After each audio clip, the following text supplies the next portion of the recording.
नमस्कार। आज मैं आप लोगों के साथ एक जानकारी साझा करना चाहती हूँ जो मेरे साथ हुआ है और ये परसों हुआ है। परसों यानी 5 मार्च को हुआ है ये मेरे साथ दोपहर के करीब 12 बजे। अब आप लोग सोचेंगे कि मैं इतनी देर से क्यों वीडियो बना रही हूँ, तो कल तक तो मैं उस सदमे में ही थी, मैं उससे उबर ही नहीं पाई थी।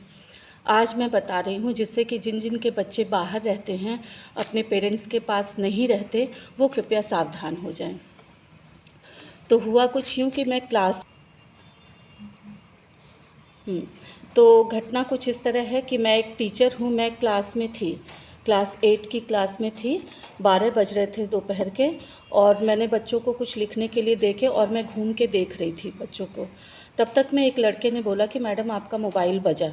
मैंने मोबाइल उठाया तो उसने पहले मेरे हस्बैंड का नाम लिया कि आप मिस्टर राजेश कुमार की वाइफ़ बोल रही हैं। मैंने कहा हाँ। तो आप स्वाति चौधरी की मम्मी बोल रही हैं। मैंने कहा हाँ। तो आपकी बेटी कहाँ रहती है, क्या करती है? मैंने कहा मैं आपको क्यों बताऊं कि मेरी बेटी कहाँ रहती है, क्या करती है? तो बोले कि बताना तो आपको पड़ेगा, आपकी बेटी को हमने गिरफ़्तार कर लिया है, वो अरेस्ट हो चुकी है और वो एक फ्रॉड किया था उसने, इसलिए अरेस्ट हो चुकी है। तब मैं थोड़ा घबरा गई। मैंने पूछा कि क्या फ़्रॉड किया उसने? तो बोले कि वो एक लड़के को ब्लैकमेल कर रही थी, 4 लड़कियां मिलके। तो वो चारों अरेस्ट हो गई हैं। 3 को तो सज़ा भी हो गई है, 7 साल की सज़ा और 4 लाख रुपए जुर्माना। आपकी बेटी का फ़ॉल्ट थोड़ा कम है, इसलिए हम उसे कंसीडर कर सकते हैं, छोड़ सकते हैं। और डीएसपी साहब अभी यहाँ पे हैं और हम बम्बई पुलिस से बोल रहे हैं उनको, क्योंकि मैं बता चुकी थी तब तक कि मेरी बेटी बॉम्बे में है, बीएआरसी में साइंटिस्ट है।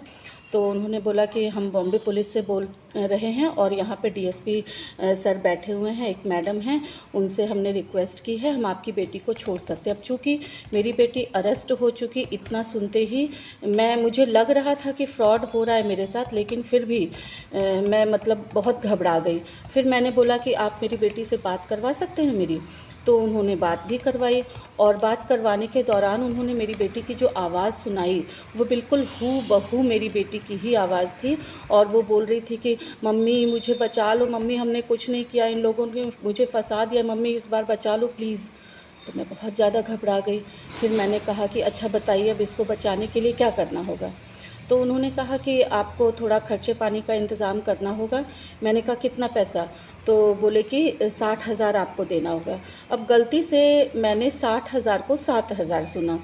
फिर भी मैं बहुत घबरा चुकी थी और मैंने जल्दी से मैं स्कूल में किसी को बता भी नहीं सकती थी, क्योंकि पुलिस वाली बात थी कि आपकी बेटी को गिरफ़्तार कर लिया है, ऐसे-ऐसे। मैंने कहा कितनी बदनामी हो जाएगी। और उन्होंने कहा कि मीडिया वाले अभी बिल्कुल एकदम हमारे आस-पास हैं और मीडिया वाले आ चुके हैं, अगर आपने देरी की तो बात मीडिया में चली जाएगी, आपकी बेटी की बहुत बदनामी होगी। मैं काफ़ी घबरा चुकी थी। मैं अपना बैग वैग लेके घर की तरफ भागी और घर पहुंचने के, चूँकि मैं एक रेजिडेंशियल स्कूल में काम करती हूँ, तो वहाँ पे वो हॉस्टल की जो मैट्रॉन थी, उन्होंने भी मुझे पूछा क्या हुआ क्या हुआ? बस मैं रो के इतना ही बोली कि मेरी बेटी को किसी ने किडनैप कर लिया है। फिर मैं घर चली गई। मैंने उनको 7,000 पे भी कर दिया।